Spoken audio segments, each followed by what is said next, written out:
What is going on, jerk faces? It's your boy Andy. You're watching Nocturnal Transmissions, brought to you by the Circle of Jerks podcast. It's a conversation you could be having during the day, but having at night. With me, as ever, is the homeboy Rob. What's going on, guys? Yes, and I know that we're starting 30 minutes later than we usually do, or what we advertise, but same old story. It's all Rob's fault. So it's true. What are you gonna do? Well, I had to, help out family, do some stuff, and yeah, it happens. I was planning on being here on time, but it's how it is. Yeah, family. Yeah, family's that thing where it's. Man, I thought I had an analogy all worked out, or a metaphor. I was gonna say like family's like an itch, They're kind of bothersome, but once you address the need, then everything's better. True. Yeah, I mean that works, right? As a metaphor, I think that's solid. Yeah, that works. Yeah. All right. So did I already say whatever? Let's get this conversation started. So, those of you not in the know, over this weekend, Rob is now officially off the market. I mean, he was off the market before, but the old saying, or I can't believe it's an old saying now, but it's not official until it's Facebook official. And yep. If you were, I mean, we're not going to give it out, but if you were to go on Rob's page, on his Facebook page, his status is now changed to in a relationship. Well, it's been like that. It just wasn't revealed who it was. But now that, but yeah, now it's out in the open. Now everyone can see. The people who knew me, like you and some of the other podcasters, they know who I was dating, but we were keeping it somewhat secretive, but that's all over now, so.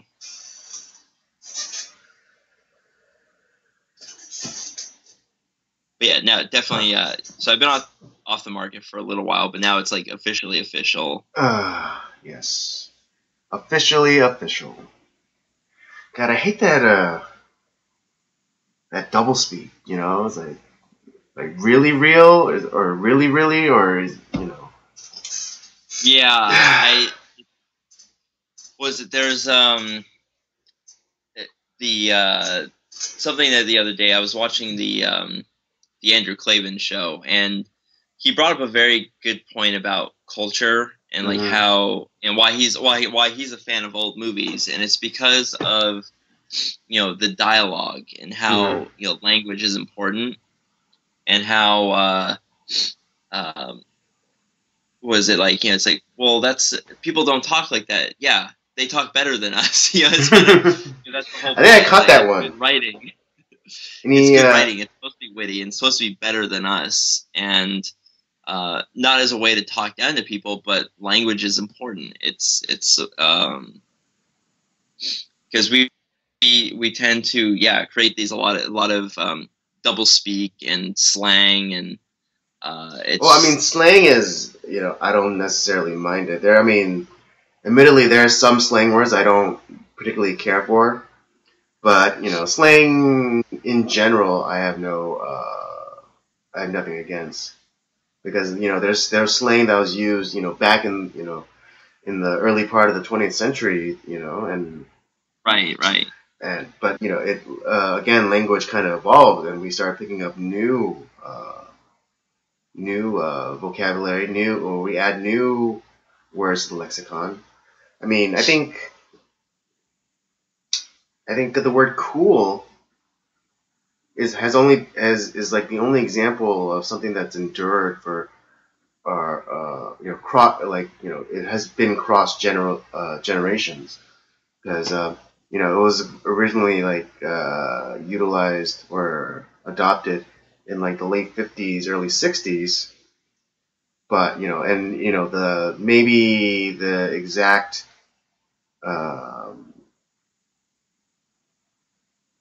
what's that word?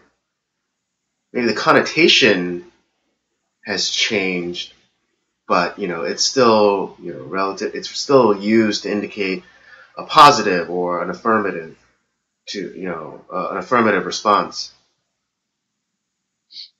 So I think that's like one of the only slang words I know that has endured for as long as it has. Yeah, but no, but I understand. Like I said, to go back to the earlier point, yeah, I agree with you though that sometimes the double speak that we use is kind of like, yeah. It's like it's like really, really. It's like damn it, I wouldn't have said really if I didn't mean it. Why do I have to why do I have to double emphasize? Well, and I think that also goes to the as far as a lot of the what the word I'm looking for is, a lot of the way that a lot of the deceit that comes in the way people speak too is, it's we don't really believe what someone is saying because sometimes either they're not trustworthy, or sometimes they can be kind of a jokester. So like, are you being serious, or are you fucking around? And so it's kind of like that like you need that double confirmation of something too. Well, I mean, I understand if like they're bewildered by something said or whatever, and that's just the reaction. But it's just I totally grant that premise or that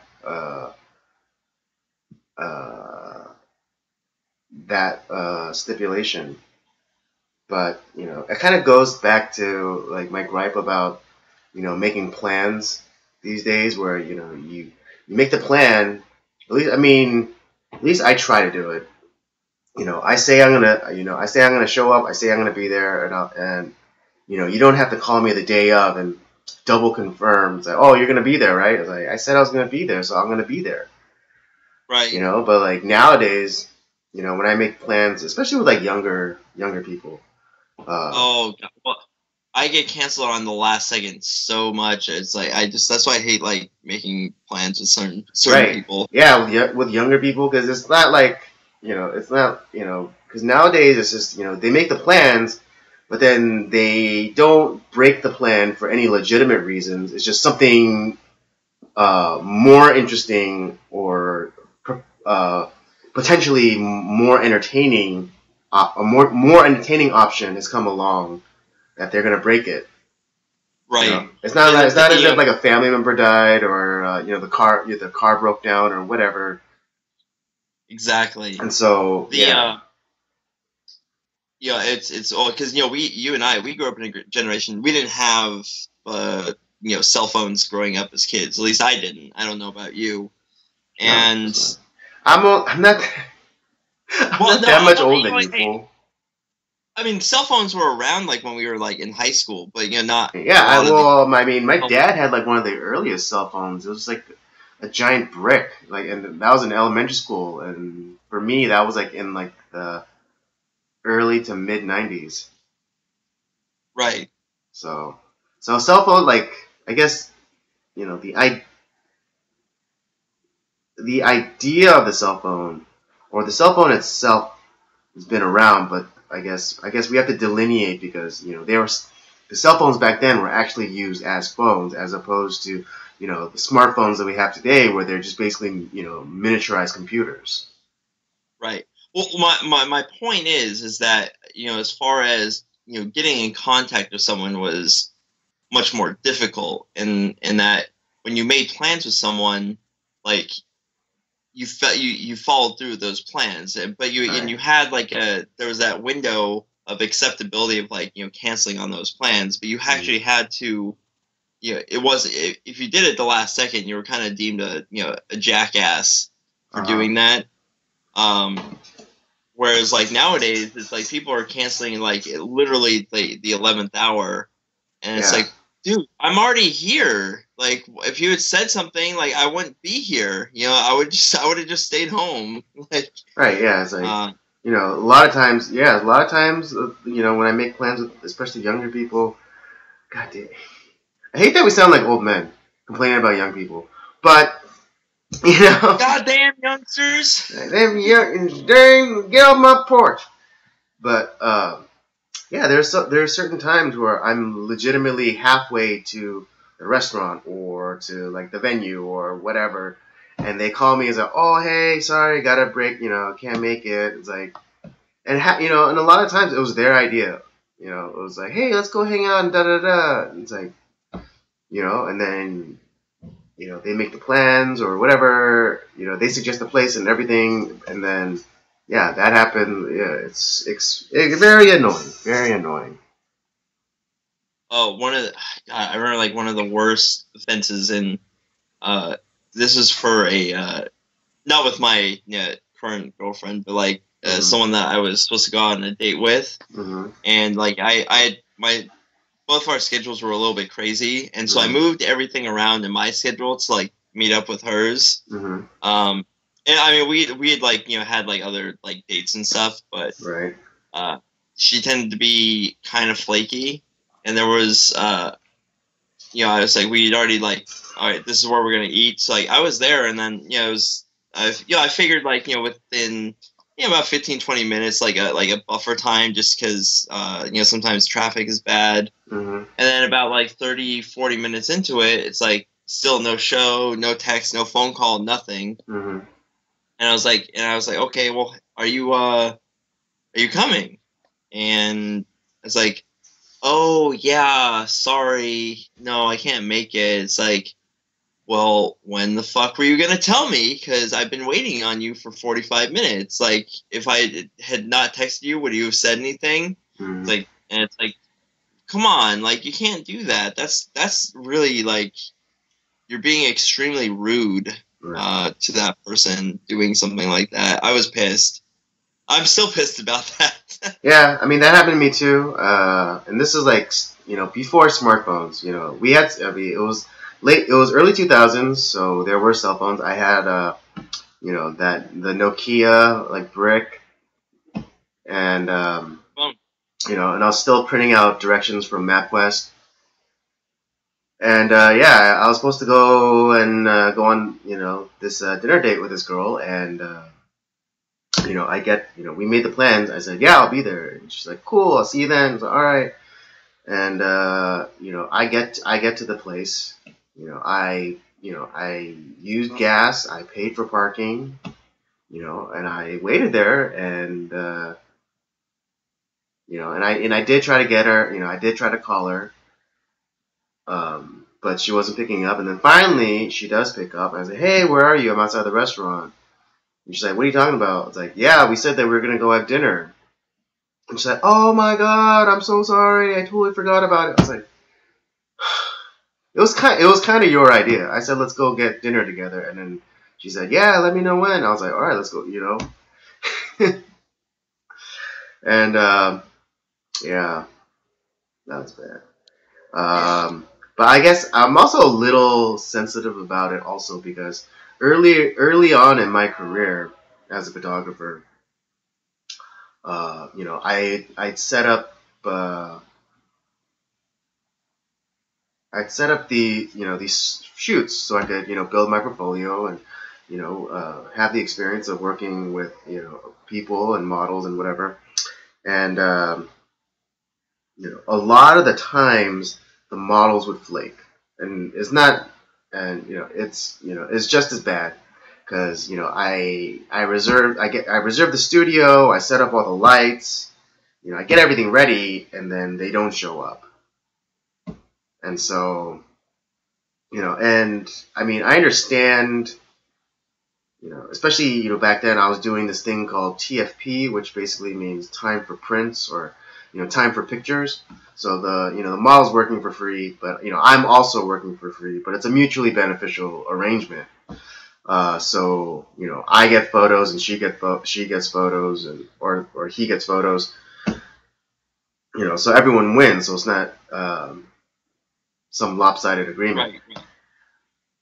But yeah, I was like, yeah, I had everything set up, ready to go, and they don't show up, and then and yeah, I'll try to get them on the phone or you know or whatever, but they just didn't show up, and a few of them did get back to me, and they said, hey, I'm sorry, I got a paying gig, and I'm gonna prioritize those, and those I completely understand because yeah, that makes sense. they're getting paid, they're gonna get paid versus working working free for me.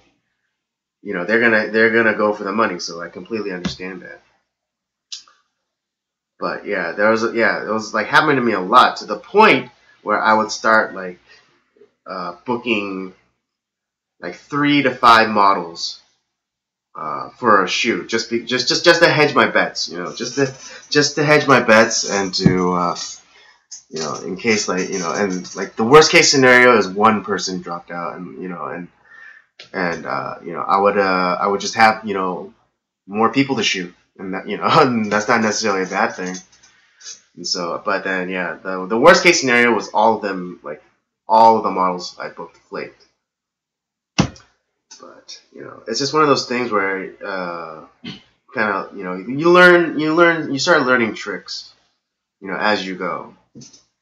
Right. And so, but yeah, definitely, like it's like nowadays, I wonder if it's just because as not just like like this newer like generation, but I think just like generations like from like us on and on down is we've kind of like lost focus. Like there's not as much focus, and we're always looking for that next new big thing.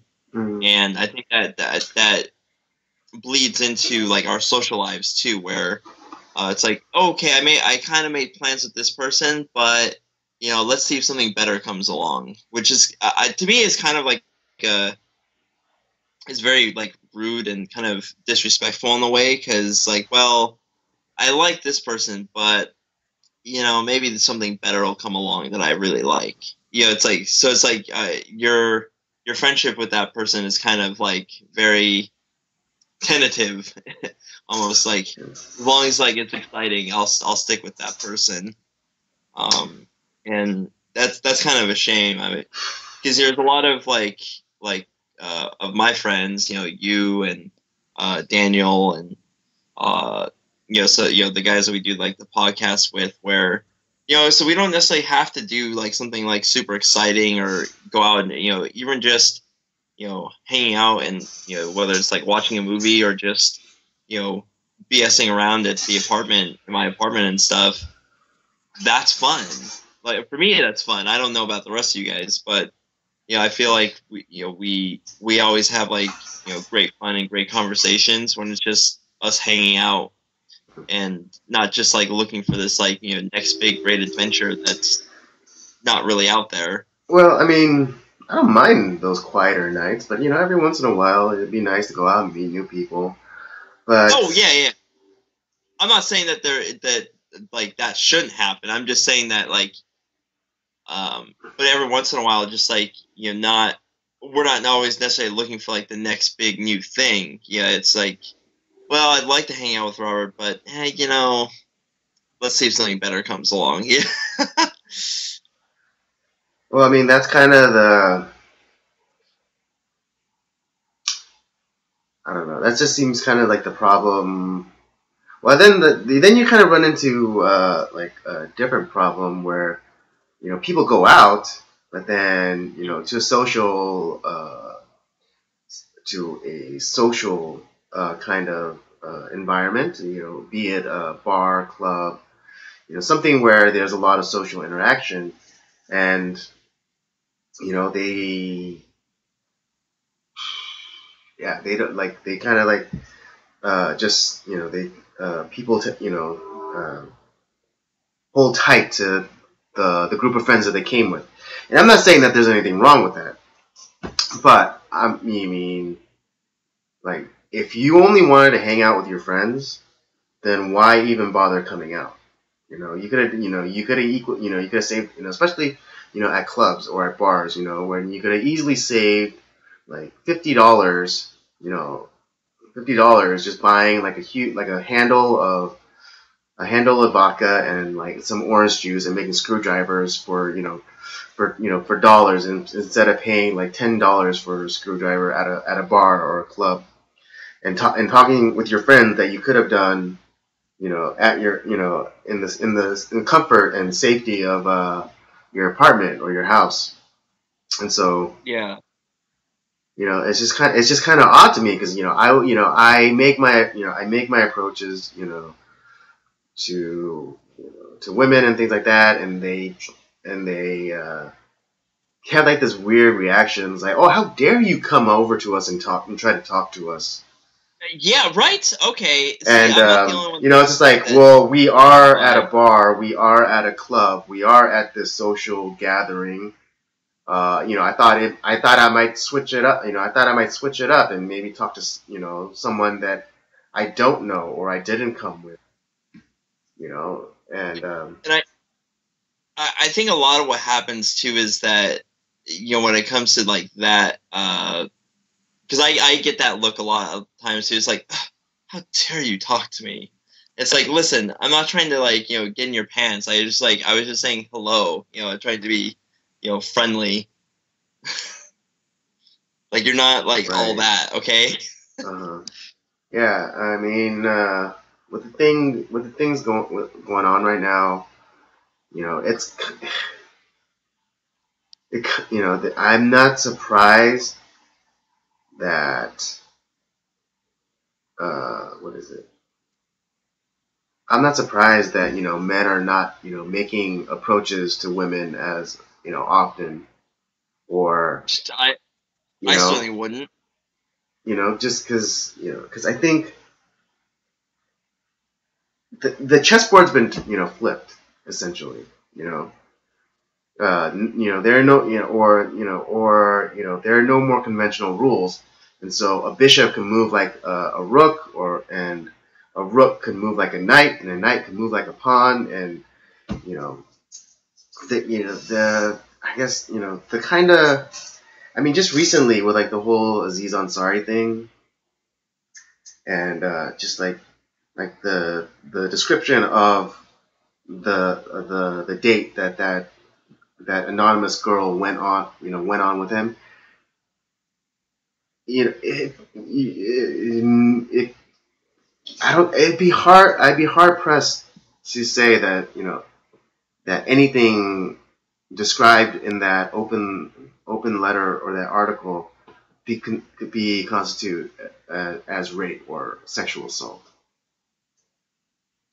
Yeah, it's one of those things where, I felt like Aziz was kind of a dunderhead, and probably like Right. Yeah. He was a mess. From just going by the description from this anonymous girl, it just seemed like he was like just like this awkward guy who didn't know how to read social cues, and didn't she was making some pretty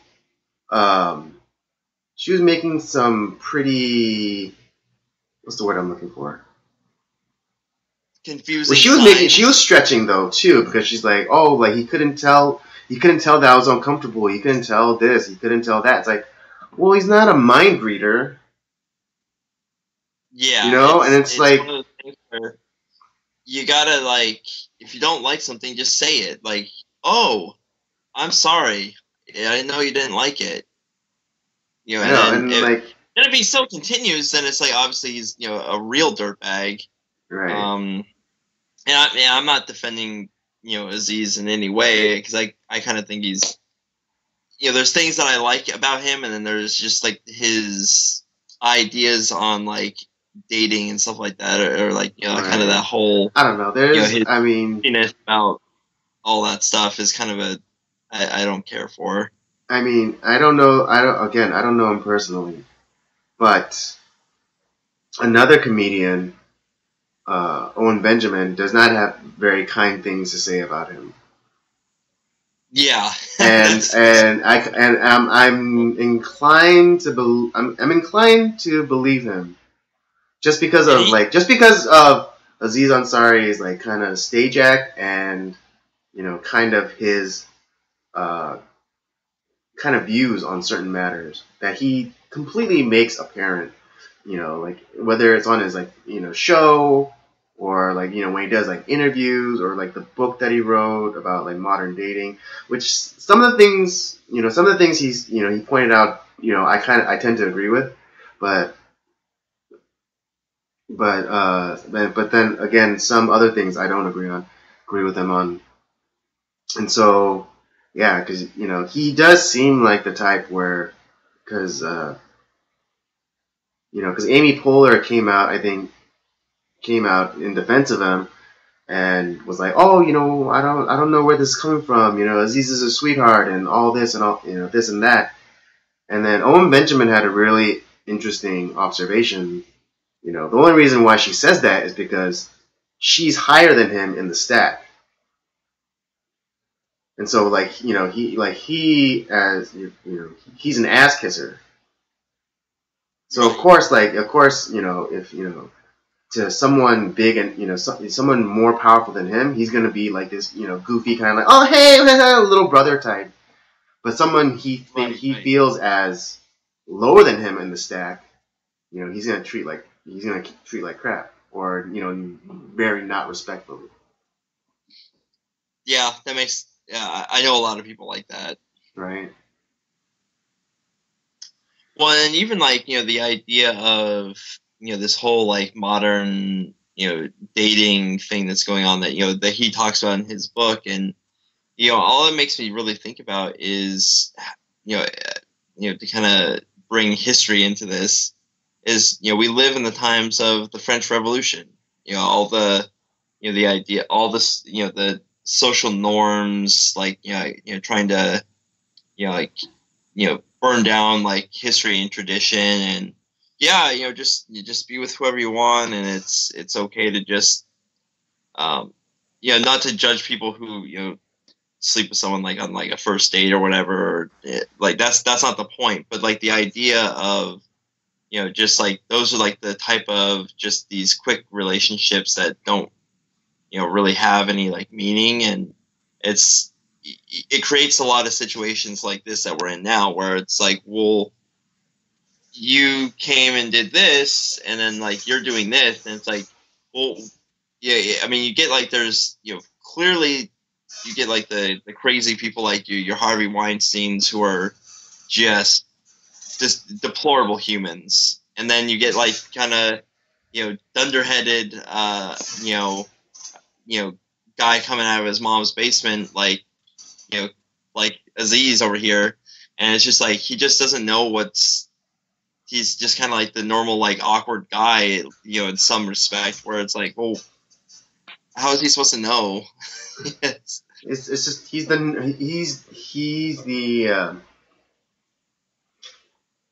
nerd that invented he's like the nerd that invented the next great app. It's like he just came into a lot of money, like he just came into a lot of money real fast, and this celebrity, and so he didn't know how to navigate it.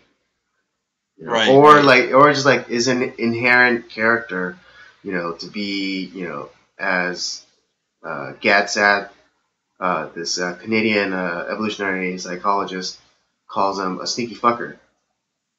He plays timid and whatever in front of like the alphas, only just so he can just so he can like sneak past them and like go after their girl, the alpha's girl. Right, right. And so he was like, oh, so like in the eyes of the alpha, like he's like this harmless kind of guy, but he has killer intent, not literally, of course, figuratively. Right. So, but yeah, it's just like this kind of world that we live in now. It just it's kind of leading us to down this path of, like, I'm not necessarily like, forcing like my own like type of, moral outlook, or that, you shouldn't like, do, X or Y, but it's, I don't think that like the way that we've kind of moved along in the course of history within the last, 40, 50 years has been a very good one, because it's leading us to a lot. We're seeing a lot more situations like this. Whether it's, predatory guys, or in a sense, predatory women who, kind of, they latch on to people who have, money or power, and they kind of, in a sense, like try to like lure them and like, oh, I got you, like, I was sexually harassed, or I was that was a thing that was brought up in like this other YouTuber or person that I follow, Stefan Molyneux. He pointed out, like in the article, it did say that this accuser of Aziz Ansari was like on a date with like some other guy, and she got his, she still I guess Aziz Ansari asked for her number, and she gave it to him, like while she was like on this date with this other guy. And so like 30, 40 years ago, if a woman had done that, she would be thought of as a awful human being, because like who goes out on a date with one guy and then gets the phone number of another guy, or gives her phone number to another guy, and pretty probably in all likelihoods, this guy that she was out on a date with, or at this, like, I think they're at some sort of after party for an award show or something. Likely of likelihoods, this guy that she was with wasn't a multi-million-dollar entertainer or anyone of particular note. And so it's not as though what was it? It's not as though she was making some lateral movement, but she was she was trading up. She was trading up for that's kind of like this maybe nice guy, but doesn't make that much money for and also again, that was like, I think, I don't know if it's explicitly said. I don't hold me to this, but I think she said in in that article thing that she was hoping that that their date would lead to more, and that like she would become his girlfriend, and yada yada yada. So she was definitely climbing that ladder, going for that next big thing. Yeah. Well, and that, it kind of goes back to like what we started talking about too, where it's kind of this idea of not being satisfied with what we have, but always looking for that next big greater thing. Like, oh well, this is not exactly like, it's okay, but let's see if let's see if we can do better. And not being like, so it's like you're always kind of tentative, or like your plans are loose, or like your dating style is very loose. Like, this guy's okay, but let's there's something better. Let's see if I can get someone better. Guys and girls both are guilty of this in a sense, and so like it's no wonder in that where men and women both feel like unsatisfied, or like that there's a lot of depression when it comes to relationships, or this sense of loneliness, despite you being surrounded by so many people that like you're talking with and meeting and all that. Because you never, because if doing that, not that there's anything wrong with going out, talking with people, having fun, all that stuff, but I find there's like a lot of people who don't build like those strong lifelong connections that really like solidify them as a person too. You know, if you're always just this like kind of a transient person that's always going out everywhere, you never have something that keeps you rooted, that helps like, you know, form you who you are. But I think that goes back to, or at least what I've been saying, as you know, the rules have changed, and uh, as an example, I remember this girl that I know on Facebook posted like this question about, oh, you know, when should a woman offer to pay for a date, right? And you know, he had all like, you know, had these responses like, oh, the woman should never pay, you know, the man should always pay, you know, or you'll, you know, there was some, I supposedly her friends that said like, oh, you know, I'll always offer, but I hope, you know, he never like takes me up on it, and it's like, and I decided to just, you know, kind of float the question out there, just, you know, very innocently. You know, it's like, why, you know, why shouldn't a woman, like, why should a woman not pay for a, you know, or Right. yeah, it was a first date. It was first date. So yeah, so I said like, oh, why shouldn't a woman pay for a first date? You know, especially this day and age. You know, it's current year, and you know, women are in the workforce, and you know, they're making their own money, and so, you know, why is it incumbent on the man to, you know, pay for the date?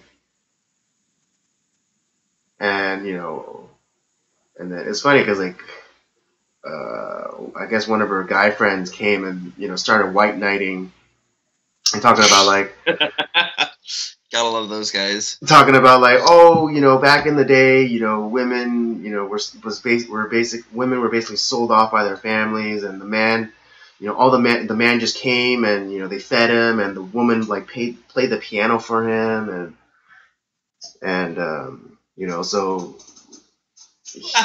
all these kind of ridiculous, all these kind of ridiculous things, you know, to try to equivocate, you know, why a woman shouldn't have to pay in this day and age, and you know, because all because of, you know, of the past mistreatment, you know, so no, they don't have to pay. It's like, well, you know, times have changed, you know, and then I just pointed out to him, it's like, yes, times have changed. You know, more women are in the workforce, and you know, on average, they're making more than their male counterparts. So again, why shouldn't a woman feel perfectly comfortable paying for a first date? You know, and then you know, the funny thing about that response, not only did he not answer your question, but like he made your argument for you. Yeah. He totally did. Yeah, and then yeah, and then like he like responded back with like, oh, you know, times have changed. It's like, well, yeah, times have changed. And you know, I don't know why we're, you know, still adhering to like these old-fashioned ideas with our modern reality. And again, he didn't answer me directly. He just went off on another tangent talking about, it's like, oh, you know, there are plenty of couples where the woman works and the man doesn't do anything, and he just sits at home and plays video games all day, and you know, and the woman loves him anyways, and da da da da. And I was like, damn, that sounds like a loser. You know, what kind of man allows his woman to, you know, make all the money, and he just sits on his ass playing video games? I mean, nothing against people who play video games, but just, you know, someone who doesn't do anything. You know, something who doesn't do anything, who doesn't, you know, try, you know, that doesn't, you know, at least, you know, attempt to go out and earn a living and provide for, you know, the woman and things like that. And it was great because I shut him down, and it was funny because like for a while we were having a good back and forth, and he would respond to me relatively quickly. I would make him wait, but he responded to me relatively quickly. And after the last one, I shut him down like I shut him down pretty hard. And after that, there was like no more response because he couldn't respond back to me. Yeah, it's well, and it's like it's because I remember not on the not on this show, but like I remember like in our conversations, you told me about all this too. It's like every argument that he made, it's like, yeah, that's why I'm coming up with this question, because this is the reasons why. Like how you're essentially making my argument for me. Yeah. Yeah, but yeah, it's just like, but that thing he said about like, oh, there are there are couples that the woman works in the. I thought that was the most pathetic thing I ever heard in my life. It is pathetic when that happens. Because it's like he made it sound like it was like some great achievement of like progress or equality or whatever BS. That the woman is the one going out, they're making the money, and the man is just at home and taking, and then he's like the man is the house husband or whatever. But he didn't say that. He said like, oh, he just, the man sits at home and plays video games all day. It's just like that sounds like a pathetic loser to me. I mean, it's one of those things. The great thing of like what it should be is that it's this like equal partnership between the two, and it's supporting one another, and sharing the load. It's not like 50-50, but it's like you're both giving your full effort into like the relationship and like building something, Mm-hmm. building that like that family, that relationship. But it's always has to be this like, no, it's men over women, it's women over men. It's like, no, like why are we like creating this like false division line that we're always fighting over? It's like, yeah, we're like, it's okay that we're different, but at the same time, we're also like in this together. It's not supposed to be some like stupid war that seems like what we see about the news and like articles. It seems like the division between gender just become like even more astronomical. Mm-hmm. And here's yeah, and like this whole like Me Too thing, the movement, it's retarded because essentially you're saying that women have no power, and yet you keep asking for it. You know women keep asking for more power, more responsibility, but then once we give them the supposed agency to act and to make decisions for themselves and to be responsible, once it kind of like blows up in their face, then it's like, oh no, we need protection, and we need more power, and we need more privileges and things like that. And it's like, well, then that's not equality, then that's supremacy. Yeah. And I think it's just like this. I think movements like the Me Too thing and Time's Up is just kind of self defeating. Because they don't see that they're just they're going against themselves. Like either women are equal to men or they're not, and they're either men and women are the same, or women need special treatment. In either direction, either they need special treatment because of like time tested like values and like chivalry and all that good stuff, or they need to be they need special treatment because they're victims, and they can never attain equality with men unless men give up their rights or whatever, and it's just it's just self defeating. It's like there is no solid basis for your philosophy. Yeah, At least in my estimation. No, I think you're right on that. Like, Andy, it's just all this. It's something I like. And it's not that I don't. It's not like a disrespect to like women on my part too, but it's like all this stuff that's going on nowadays. Yeah, we talked about like how it's not about equality, it's about supremacy, and you look even. I would say, turn of the 20th century, that there was, I was when I was taking this, I think it was sociology I was taking, and the idea that divorce was really low as far as it came to couples, because they were they needed each other to survive. The work, it wasn't like, well, that's women's work and this is guys' work. It wasn't about that. It's like, it was more of just like, let's just divide this equally, because we both need to do this. If you don't do this, we die. If I don't do this, we die. And so there was this kind of this mutual need for one another.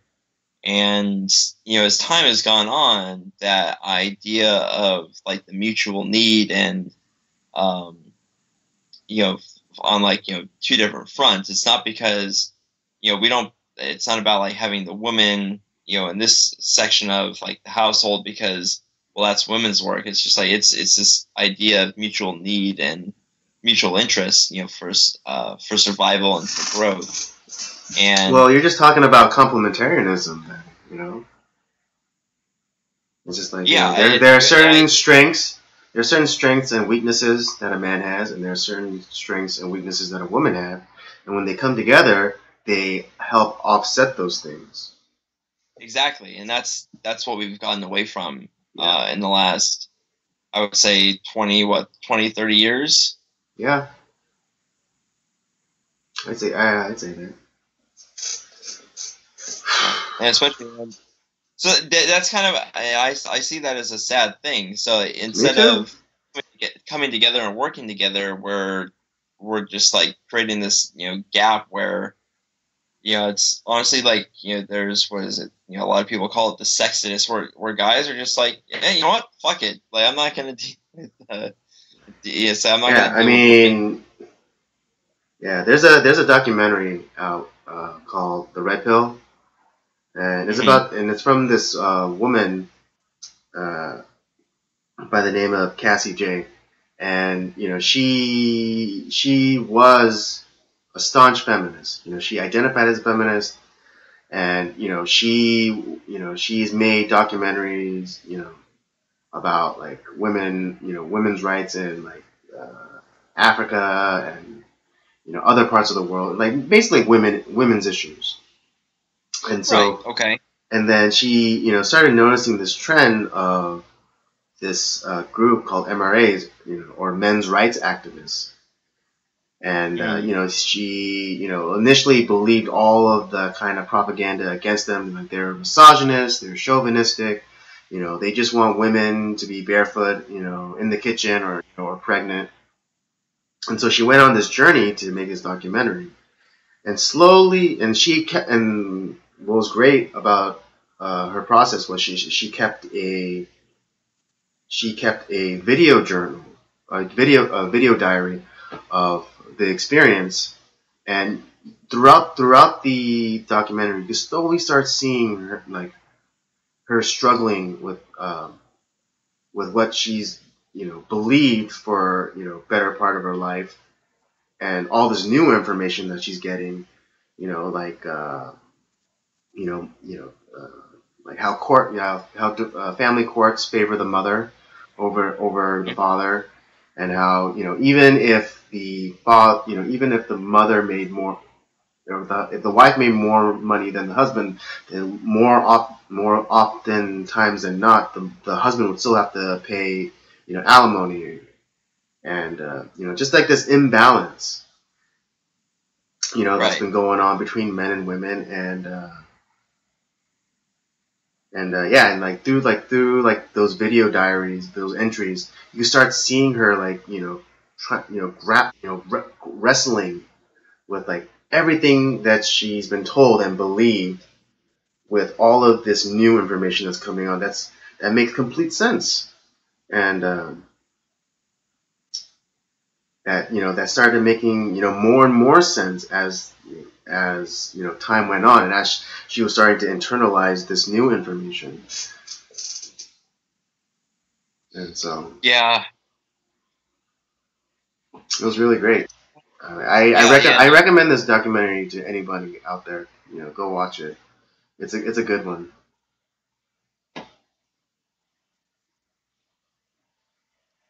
Oh, shoot, there was something I I always hate it. It's like I had something I was gonna respond to that, and it's gone.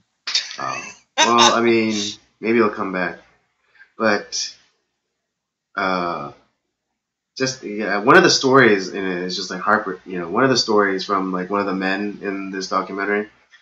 He was basically tricked into giving this woman a baby. It was his wife, but she tricked him into getting her pregnant, and the mother was abusive, and she was like a bit on the heavier side, and so was like the rest of her family, and so she started feeding her kid like junk food to get him fat, so he would identify more with her.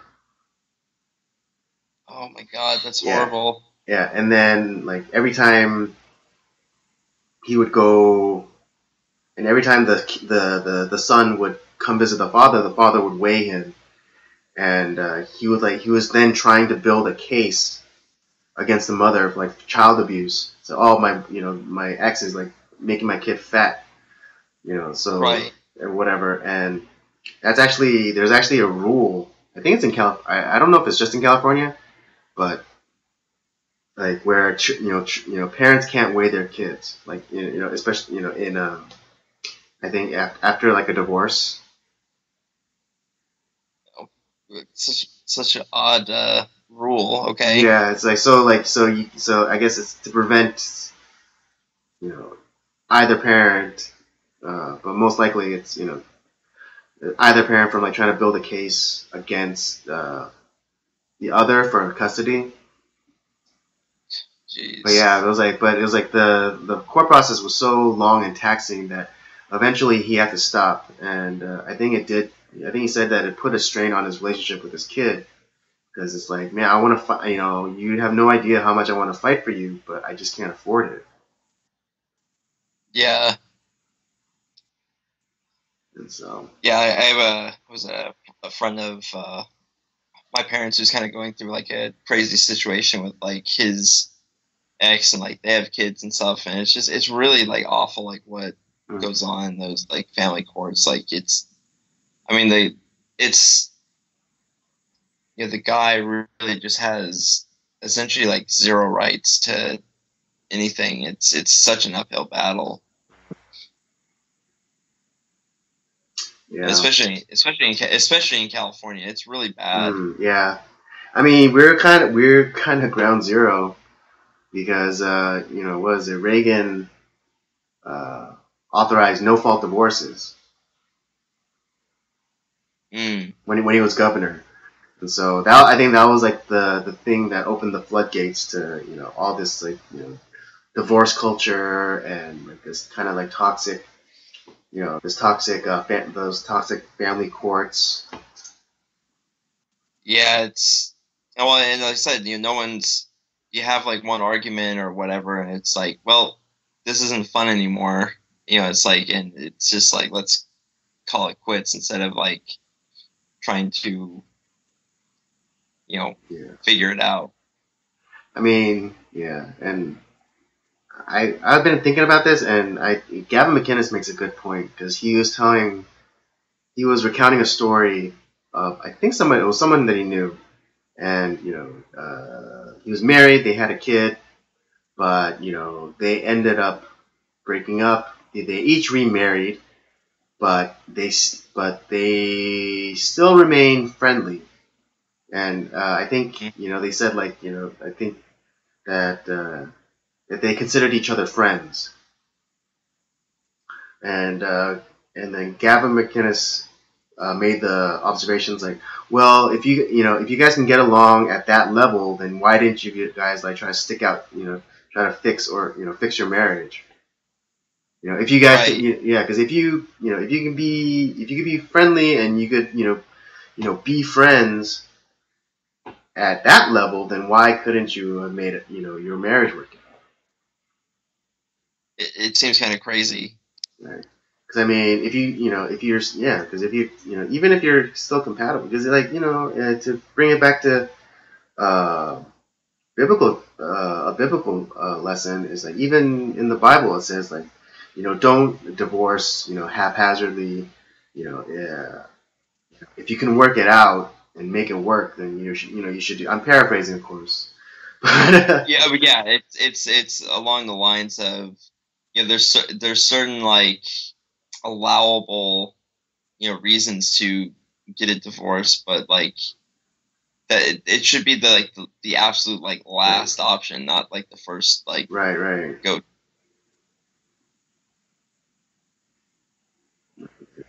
It should be it should be the last crayon in the box, not the first. Yeah. But Well, we always what was it? We had a little bit more of a serious discussion than I realized we were gonna have today. I know, me too. But it's a conversation. It's just it goes where it goes, and today was just a little bit more serious. And I mean, I hope I don't have to say this, but we're not trying to attack women. Obviously, we're just commenting on certain events that are that occur in our society, in our culture, and we're also pointing out certain certain shortcomings in certain ideologies. But Right. we don't mean we're not we don't mean any disrespect. If you want, you leave us a comment. Uh, you know we're all up. This show is all about the conversation, and so if you have a something to add, or you might if you disagree with us, please just leave in the comments, and we will address it. We might get our first hate comment. Yes, right. I know. I keep saying I can't wait for the day for our first hate comment. Because because a comment that's positive, that's kind of easy, but something a comment where you're expressing something that I said, it was something that I said offended you, or you disagree on such a profound level that you are compelled to say something.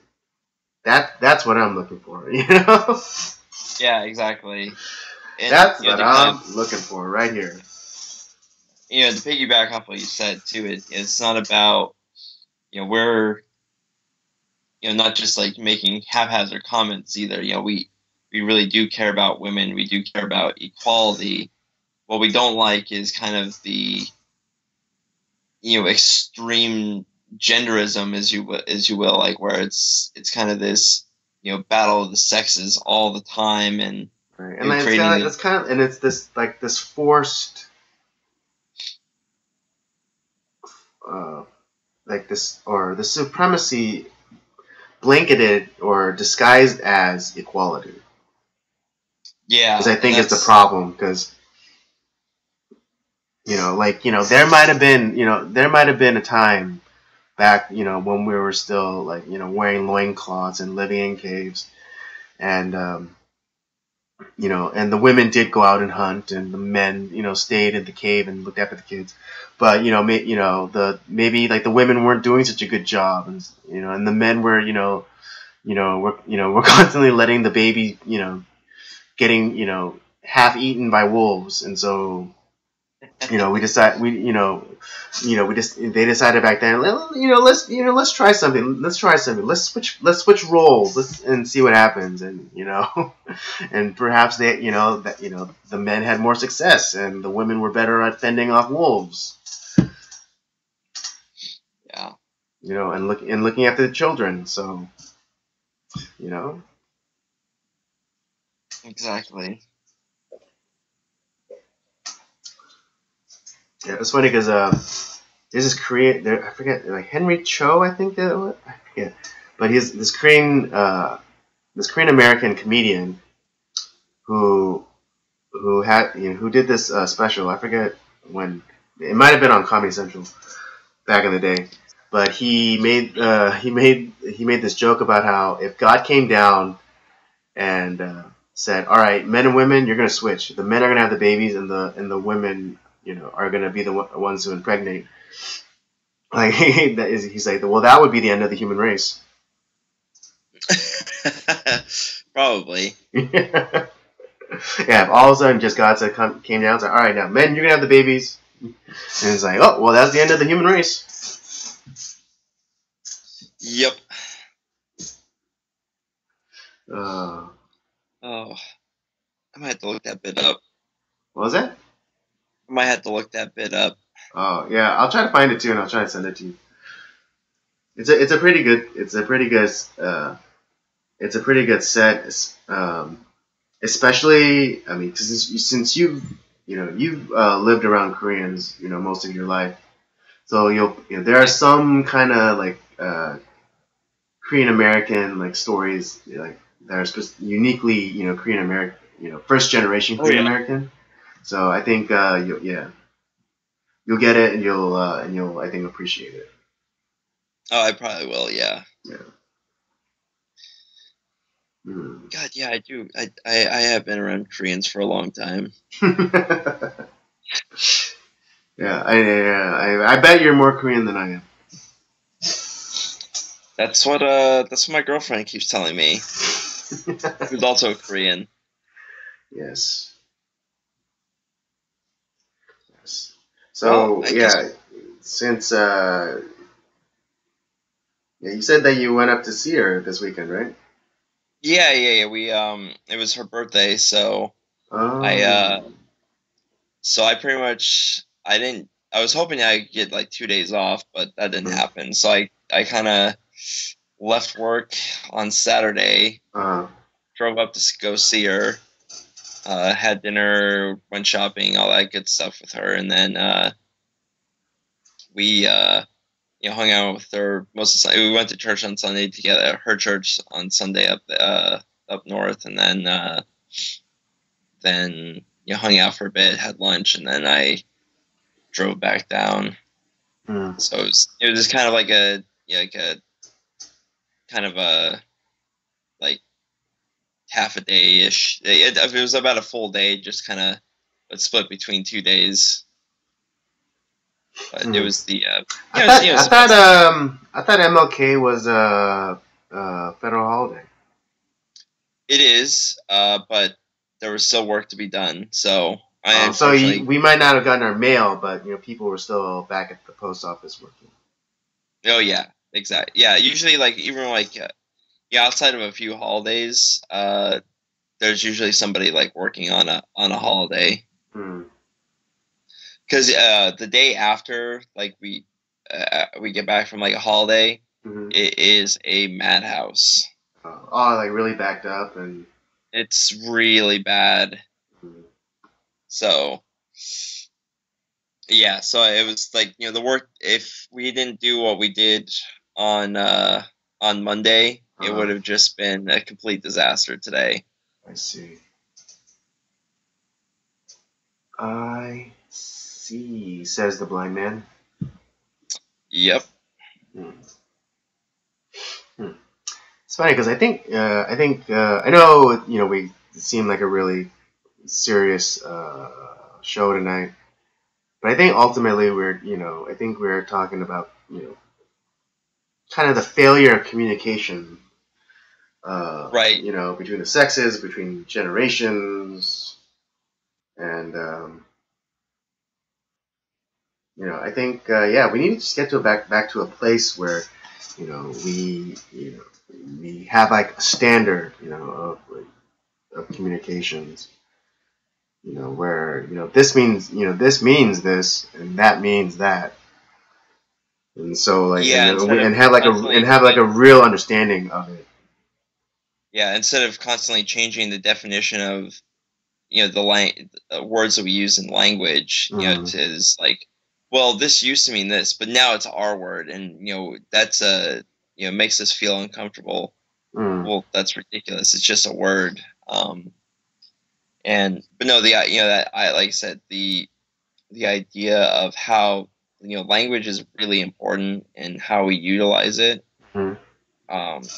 It's one of those things. It's both unimportant and important and extremely important at the same time, which is it's very important because of all the reasons that we talked about, where there's that it's equally profound and mundane in its importance. Right, because and it's not important at the same time because of the fact that if people are offended by words, it's like they're just words. Like you didn't die. It wasn't like someone. It's not like someone came up like with a brick and smacked you in the face. Exactly. I mean, although they'll sometimes make that equivalence, like, oh well, it was like using that word is like someone coming up with to you and smacking you in the face with a brick. It's like, but you didn't get hit by a brick. Yeah. Can you still like walk and think? I know. Can you still walk? Are you spitting out blood right now? No. All right then. Just relax. So that's where we kind of like figuring out like where we can kind of stop giving like words certain powers that they don't really have. Mm-hmm. Yet at the same time also being eloquent and efficient in the way that we're communicating with one another. Mm-hmm. It's that's finding that weird like middle ground between the two is important. Yeah. Absolutely. Couldn't agree with you more. Well, we circled back around to the where we started. Yes, we did. Yep, and that's usually a good indicator that we should stop the show. So, Robert, if you have any final words, now's the time. Well, as we mentioned, fish officially off the market. No more doubts for. So sorry, ladies that watch us, gentlemen, for like, or gentlemen, yeah. I am not a Switch hitter. I have not played for that side, but I am very grateful for. Yeah, you're appreciative of the attention. Of course. Of course. Of course. Of course. And we hope to that everyone enjoyed the conversation. Hopefully we'll get some hit up some more people on Twitter, see if they want to join with us. And as always, Thursdays, come join us for some great gameplay action.